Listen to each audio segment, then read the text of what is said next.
চাকরির প্রতিশ্রুতি দিয়ে জমি অধিগ্রহণ, আদিবাসী পরিবারের সঙ্গে প্রতারণার অভিযোগ, উল্টে শাসক ঘনিষ্ঠদের চাকরি দেওয়ার অভিযোগ। মালদার হবিবপুর ব্লকের কানতুরকা গ্রামে পঞ্চায়েতের রাঘবপুর গুজিয়া গ্রামের ঘটনা। এই গ্রামের বাসিন্দা সাহেব বাসকে তার 10 কাঠা জমি রয়েছে। 2023 সালে তার জমিতে পিএইচই জলের পাম্প বসানো হবে, সেই জন্য তার পরিবারের দুজনের চাকরি দেওয়া হবে, সেই প্রতিশ্রুতি দিয়েছিল জনস্বাস্থ্য কারিগরি দপ্তর ও এলাকার শাসক দলের নেতারা।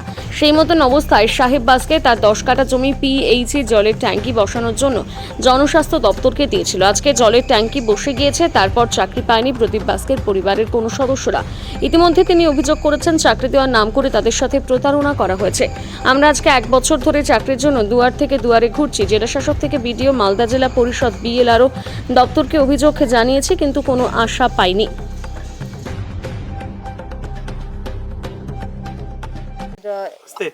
আমাদেরকে 2023 সালে জায়গা চেয়েছিলেন।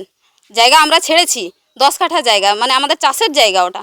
সেই জায়গাটাতে আমরা চাষবাস করে খেতাম। এখন টিএমসির নেতার লোক, মানে টিএমসির নেতারা এসে আমাদেরকে ভুল বুঝিয়েছেন যে এই জায়গাটা ছেড়ে দেন, আপনাদেরকে চাকরি দিব দুজনকে। এখন আমরা এই জায়গাটা ছেড়ে দিয়েছি, অথচ এই ট্যাঙ্কির কমপ্লিট হয়ে গেছে কাজ, আমাদেরকে এখন অবধি কাজ দেয়নি। কাজ দেয়নি বলতে আমাদেরকে খুঁজেননি। আগে যারা এসেছিলেন যে তোমাদেরকে এই জায়গাটা ছাড়তে হবে, এখানে তোমাদেরকে কাজ দিব, এখন অবধি আমাদেরকে কিছু ডাকেননি। আমরাই উল্টে গেছি টিএমসির নেতাদের কাছে। ফার্স্টে গেছিলাম আমরা রাজিনা মুর্মুর কাছে, তিনি আমাদেরকে চেয়েছিলেন যে তোমাদের ডকুমেন্টসগুলো নিয়ে আসো, আমি তোমাদের দুজনকে চাকরি দিব। গিয়ে উনি বললেন যে তোমাদেরকে 15 দিনের মতন টাইম দিচ্ছি, তারপর তোমাদের খবর দিব। 15 দিন পার হয়ে গেল, 20-30 দিন, মাস খানিক হয়ে গেল, তবুও আমাদের কিছু বলেননি। আমরা সেই কারণে আবার রাজিনা মুর্মুর কাছে গেছিলাম। রাজিনা মুর্মু বললেন যে তোমাদেরকে যে কাজ দেওয়ার কথা ছিল তাতে তো অন্যজনা ঢুকে গেছে, তোমরা এতদিন কী করছিলা? তখন আমরা বললাম আমরা তো আপনাদের আশায় বসে আছি, আপনারাই তো বলেছিলেন যে কাজ কমপ্লিট হলে আমরা তোমাদেরকে কাজটা করে দেবো, মানে চাকরিটা করে দিব। তো এখন তো আমাদের চাষের জমিটাও চেয়ে নিল টিএমসি নেতাগুলো, আর এখন আমাদেরকে কাজও দেয়, চাকরিটাও দেয়নি, আমাদের জায়গাটাও দিল না।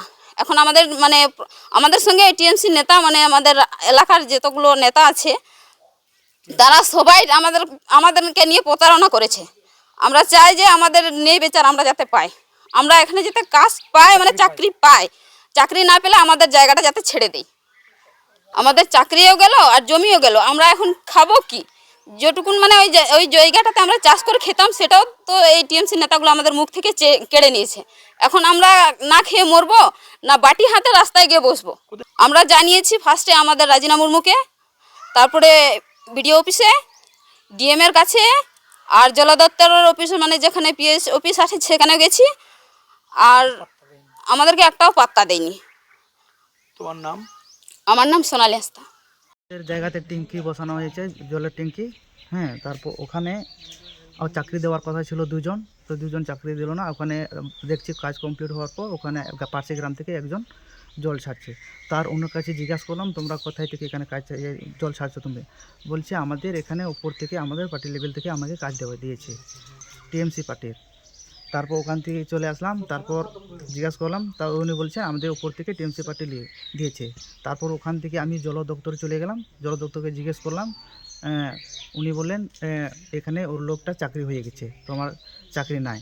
তারপর রেজিনা মুর্মুর কাছে চলে আসলাম আমাদের জেলা পরিষদ বলল তোমার চাকরি খায়নি, আমরা পার্টির তরফ থেকে একে রেখেছি, বর্তমান এখন কাজ বাকি আছে, এখন প্রাচীর করবে, এখন ট্যাঙ্কি বসাবে, তার জন্য আমরা পার্টি লেভেল থেকে দায়িত্বকে রেখে দিয়েছি। এখানে সব কাজ কমপ্লিট হলে তোমাদের এখানে দুজন চাকরি পাওয়া, তোমার কাগজ কমপ্লিট করে নিয়ে এসো। তারপর কাগজ কমপ্লিট করে আমি যখন দিয়ে আসলাম, তারপর উনি বললেন ঠিক আছে 15 দিন পর ওয়েট কর। তার 15 দিন পর যাই, তারপর আমার কোনো পাত্তা দিল না, খবর করলো না, আমরা নিজেই গেলাম। তারপর উনি বলছেন এখন আমি বলতে পারবো না, এই কথা আমাকে জেলা পরিষদ এই কথা বললো আমরা। তারপর বিভিন্ন জায়গায় আমরা জানালাম যে এখানে আমাদের জায়গার মধ্যে পাম্প বসানো হলো, এখন আমরা যে চাকরি নাই। তারপর আমরা বিডিওর কাছে গেলাম, বিডিও কিছু বললো না। তারপর ডিএমকে আমি নোটিশ জানিয়েছি, ডিএমও কোনো রিপ্লাই দিল না। তারপর পিএস দপ্তর ওরা বলছে আমরা কিছু বলতে পারবো না, তুমি ব্লক লেভেলে যাও না ডিস্ট্রিক্ট লেভেলে যাও, ওখান থেকে তুমি নেও, আমার কাছে কোনো আমরা দায়িত্ব বলতে পারবো না, কে নিয়ে করবে না কেউ আমার কোনো দায়িত্ব নাই। আমি বারবার ডিএমের কাছে যাই, ডিএম উনি বললেন তুমি বিডিওর সাথে যাও।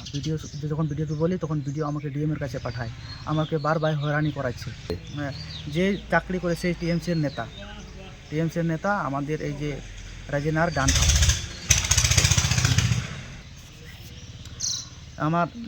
আমাদের 10 কাঠা জমিও চলে গেল, আমার চাকরিও চলে গেল। এখন আমরা পথে নামলাম, এখন বাটি ধরে ভিক্ষা চাইতে হবে, তাছাড়া আমাদের গতি নাই। আমরা তো সাধারণ গরিব মানুষ, এখন খেটে খায়। এখন সেই যে সুযোগ, যে আশায় আমরা চাকরি জায়গায় ছেড়েছিলাম, সেই আশাটা আমার পূর্ণ হলো না। আমরা রাস্তায় নেমে গেলাম। আমরা এখন ভিখারির মতন এখন বাটি ধরে আমরা রাস্তায় নামতে হবে। কারণ আমরা চাইছি আমরাকে চাকরি দিতে হবে, না হলে জমি ফেরত দিতে হবে। আমরা এটাই তার কাছে আমার আবেদন থাকছে। আমার নাম মমতা। এখন আমাদের পরিকল্পনা একটা চালু করেছে যে বেকার ভাতা, যারা এমনি, তা আমরা বেকার ভাতা চাই না। মমতার কোনো সাহায্য এখন আমরা চাই না। আমার একটা সাহায্য চাই, আমাদের চাকরি দিই। যে জায়গা আমি ছাড়িয়েছি সেই জায়গাতে আমরা চাকরি হোক, সেটা আমার মমতার সরকারের কাছে আমাদের আবেদন এটাই থাকলো। আমার নাম হাকিম বাস্কি। গ্রাম হচ্ছে রাঘবপুর, থানা হচ্ছে হবিপুর, পোস্ট হচ্ছে কেন্দ্রপুকুর, কানতুরকা জিপি। হবিবপুরের কান্তরকা অঞ্চলের যে ঘটনাটা আপনারা বললেন, এটা তো আমাদের গোচরে ছিল না। আপনারা যেটা বললেন যে কনসার্ন ডিপার্টমেন্টগুলোতে তারা চিঠি করেছেন, আমরা এতটুকু বিশ্বাস রাখি ডিপার্টমেন্টাল যারা অফিসার্স আছেন তারা ওনার আবেদনটা নিশ্চয়ই খতিয়ে দেখে ব্যবস্থা গ্রহণ করবেন। এর ব্যাপারে আমরা দলগতভাবে আলাদা করে তো কিছু বলতে পারি না। এটা কমপ্লিটলি অ্যাডমিনিস্ট্রেটিভ পার্ট। অ্যাডমিনিস্ট্রেশনের যারা রয়েছেন তারা টেক কেয়ার করবেন। আর বিজেপি এটা নিয়ে হৈ হৈ করার কিছু কারণ নেই। দেখুন, বিজেপি এসআইআর এর নামে যেভাবে বাংলার বুকে বাংলার মানুষদের ভোটাধিকার কেড়ে নিয়েছেন, তাতে ওদের বিজেপি সম্পূর্ণভাবে এই বাংলার রাজনৈতিক ময়দানে অপ্রাসঙ্গিক হয়ে গেছে। শুধু সময়ের অপেক্ষা, দেখতে থাকুন। দেখুন, আমাদের যে হবিবপুর বিধানসভার মধ্যে যে আকতুল গ্রাম পঞ্চায়েতের পাশে যেটাকে কানতুরকা জিপি বলা হয়, সেই কানতুরকা জিপিতে রাঘবপুর গ্রামের যে সাহেব বাস্কির জায়গাটাতে নেওয়া হয়েছে, সেখানে তাকে প্রলোভন দিয়েছিল যে আপনার জায়গাটা দিন, আপনার এখানে পিএইচই করা হবে।